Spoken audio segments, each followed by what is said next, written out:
اللہ تبارک و تعالی قرآن مجید میں ارشاد فرماتا ہے فَاسْأَلُوا أَهْلَ الذِّكْرِ إِن كُنتُمْ لَا تَعْلَمُونَ کہ اے لوگو، اگر تمہیں کسی بات کا معلوم نہیں ہے، کسی مسئلے کے بارے میں علم نہیں ہے، تو اہل علم سے اس کے بارے میں پوچھ لو۔ اس آیت مقدسہ میں اللہ رب العالمین نے علماء کی اہمیت کو بیان فرمایا کہ عوام کو جب بھی کسی مسئلے میں کوئی پریشانی ہو، کوئی دقت ہو، تو وہ علماء کی طرف رجوع کرے، چاہے عبادات کا کوئی مسئلہ ہو یعنی نماز، روزے، حج، زکوٰۃ کا، چاہے تجارات کا یعنی کاروبار کا کوئی مسئلہ ہو، چاہے معاملات یعنی نکاح، طلاق وغیرہ ان میں سے کوئی مسئلہ ہو، ہر مسئلے میں علماء کی طرف رجوع کرنا چاہیے، علماء سے رہنمائی حاصل کرنی چاہیے تاکہ صحیح طور پر شریعت مطہرہ کے مطابق عمل کیا جا سکے۔ لیکن آج کا معاشرہ اتنا جدید ہو گیا ہے، اتنا جدت پسند ہو چکا ہے کہ اب ان مسائل کے حل کے لیے بجائے علماء کی طرف رجوع کرنے کے عوام سوشل میڈیا کی طرف رجوع کرتی ہے۔ گوگل پر سرچ کیا جاتا ہے، یوٹیوب پر دیکھا جاتا ہے کہ میرے مسئلے کا حل کیا ہے، حالانکہ یہ جو مسائل ہیں ان کا صحیح شرعی حل علماء کی خدمت میں بیٹھ کر ہی ملے گا۔ علماء دین سوال کو صحیح طور پر سمجھیں گے، سوال کو سمجھنے کے بعد اس کا حل اچھے انداز میں بیان کریں گے۔ یوٹیوب پر صحیح طور پر مسئلے کا حل نہیں مل پائے گا، گوگل پر صحیح مسئلے کا حل نہیں مل پائے گا، فیس بک پر، الغرض سوشل میڈیا کی کوئی بھی قسم ہو، وہاں ہمارے مسئلے کا صحیح طور پر حل نہیں مل پائے گا، کیونکہ ہر مسئلے میں سوالات کئی طریقے سے ہو سکتے ہیں۔ اب لازمی سی بات ہے کہ یوٹیوب پر جو علماء جوابات دے رہے ہیں وہ تمام صورتوں کو بیان نہیں کرتے، وہ کسی ایک صورت کو بیان کر دیتے ہیں، تو وہاں ضروری نہیں ہے کہ ہمارے مسئلے کا حل ہمیں مل جائے، بلکہ سوشل میڈیا تو اپنی جگہ ہے، قرآن مجید بھی اگر کوئی شخص علماء دین کی رہنمائی کے بغیر سمجھنے کی کوشش کرے گا تو اس میں بھی غلطی کر جائے گا۔ مثال کے طور پہ قرآن مجید میں اللہ رب العالمین نے ارشاد فرمایا کُلُوا وَاشْرَبُوا حَتَّى يَتَبَيَّنَ لَكُمُ الْخَيْطُ الْأَبْيَضُ مِنَ الْخَيْطِ الْأَسْوَدِ مِنَ الْفَجْرِ کہ اے لوگو، ماہ رمضان میں تم کھاؤ پیو جب تک کہ سفید ڈورا سیاہ ڈورے سے الگ نہ ہو جائے، فجر کے وقت تک۔ اب یہاں اللہ رب العالمین نے روزے سے متعلق حکم بیان فرمایا کہ سحری کب تک کی جا سکتی ہے، تو ایک صحابی رسول حضرت عدی بن حاتم رضی اللہ تعالیٰ عنہ حضور کی بارگاہ میں حاضر ہوئے، نبی پاک علیہ الصلوۃ والسلام نے انہیں عبادات کے بارے میں بتایا اور پھر روزے سے متعلق یہ آیت مقدسہ بھی ان کے سامنے رکھ دی کہ سحری کب تک کرنی ہے۔ وہ چلے گئے اور اگلے دن حضور کی بارگاہ میں حاضر ہوئے، عرض کیا یا رسول اللہ صلی اللہ علیہ وسلم،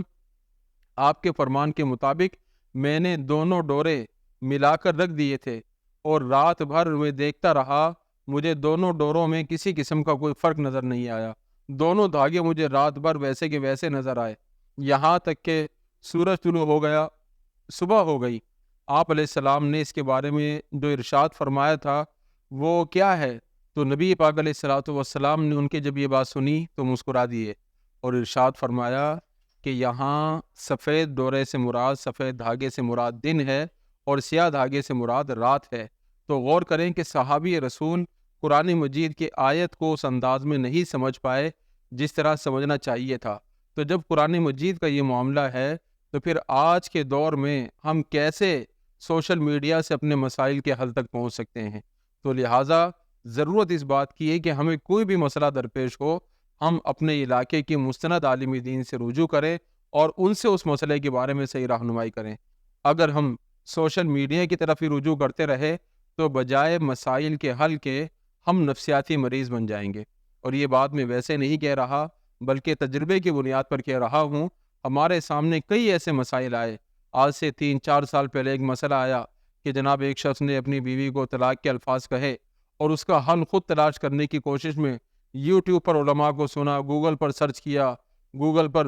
تحریریں پڑھی اور پھر جناب وہ پریشان ہو گئے کہ اس کا حل کیا ہے۔ جب وہ ہمارے پاس آئے، ان کو سمجھایا تو وہ کافی پریشان تھے کہ میں مسئلے کو سمجھ نہیں پا رہا، اتنا الجھ چکا ہے کہ کوئی عالم کیا کہتا ہے، کوئی کیا کہتا ہے، تو اب میں صحیح طور پر کیسے عمل کروں۔ اسی طرح ابھی کچھ دنوں پہلے بھی ایک خاتون کا مسئلہ آیا، ان خاتون نے بھی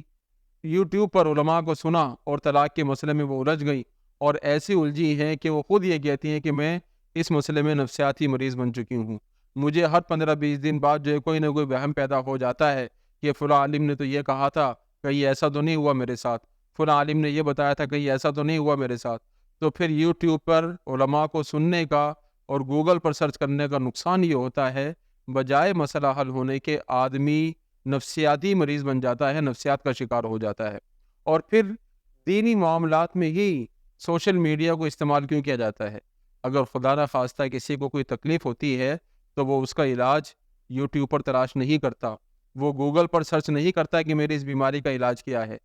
اگرچہ اس کو ہزاروں ویڈیوز مل جائیں گی اس کی تکلیف کے حوالے سے، لیکن وہ ان کی طرف توجہ نہیں کرے گا. کوئی ویڈیو اگر اس کو پسند آئے گی بھی، کوئی کلپ اس کو پسند آئے گا تو وہ پہلے ڈاکٹر سے رجوع کرتا ہے، ڈاکٹر صاحب میں نے یہ کلپ سنا ہے، میں نے یہ ویڈیو دیکھی ہے، اس کے بارے میں آپ کیا کہتے ہیں؟ اس پر عمل کیا جا سکتا ہے یا نہیں کیا جا سکتا؟ یہ جو نسخہ بتایا گیا ہے یہ نسخہ میں استعمال کر سکتا ہوں یا نہیں کر سکتا؟ تو ڈاکٹر سے پوچھنے کے بعد ہی وہ آگے قدم اٹھاتا ہے. اور اکثر ایسا ہوتا ہے کہ ڈاکٹرز سوشل میڈیا پر بتائے گئے نسخوں کے بارے میں منع کر دیتے ہیں کہ آپ وہ استعمال نہ کریں، بلکہ جو میڈیسنز ہم نے آپ کو بتائی ہیں آپ ان کو استعمال کریں، ان کو کنٹینیو کریں. اور ایک بات اور بھی سمجھنے والی ہے کہ جب آدمی یوٹیوب پر ڈاکٹرز کی باتیں سنتا ہے اور ڈاکٹرز یوٹیوب پر بیٹھ کر کسی بیماری کی علامتیں بیان کرتے ہیں، تو آدمی جب ان علامتوں کو سنتا ہے تو نفسیاتی طور پر اس کا اثر یہ ہوتا ہے کہ وہ ساری علامتیں اپنے اندر محسوس کر رہا ہوتا ہے. ڈاکٹرز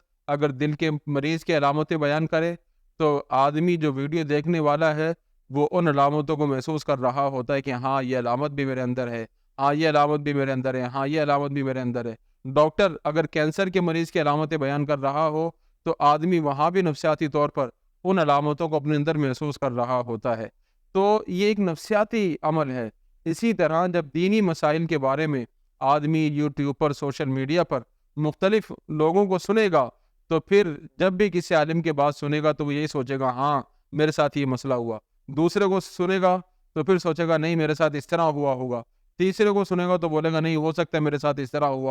ہو سکتا ہے یہ صورت بنی ہو. تو پھر آدمی الجھ کر رہ جاتا ہے. تو بجائے دین پر اچھے انداز میں عمل کرنے کے وہ ذہنی انتشار کا شکار ہوتا چلا جاتا ہے اور پھر وہ ایک پریشانی کی کیفیت میں زندگی گزارتا ہے اور نفسیاتی مریض بن کر وہ دینی مسئلے پر عمل کرنے میں دشواری کا سامنا کرتا ہے. تو لہٰذا گزارش یہ ہے کہ دینی مسئلہ کوئی بھی ہو اس کے بارے میں ہمیں علماء سے رجوع کرنا چاہیے، چاہے وہ نماز کا مسئلہ ہو، روزے کا مسئلہ ہو، حج زکوٰۃ کا مسئلہ ہو، چاہے کاروبار کے مسائل ہوں، سود کا مسئلہ ہو، قرض کا مسئلہ ہو، کوئی بھی لین دین کا مسئلہ ہو، چاہے نکاح کے مسائل ہوں، طلاق کے مسائل ہوں، الغرض زندگی کے کسی بھی شعبے سے ہمارا مسئلہ تعلق رکھتا ہو، ہمیں علماء کی خدمت میں حاضر ہونا چاہیے. ان کے پاس بیٹھ کر ہم مشورہ کریں اور ان سے بہتر حل جب ہمیں مل جائے تو پھر ہم اس پر عمل کرنے کی کوشش کریں کہ اسی میں ہماری بہتری ہے، اسی میں ہماری بھلائی ہے. ہم یہ دیکھیں کہ ہمارے قریب کون عالم دین مستند ہے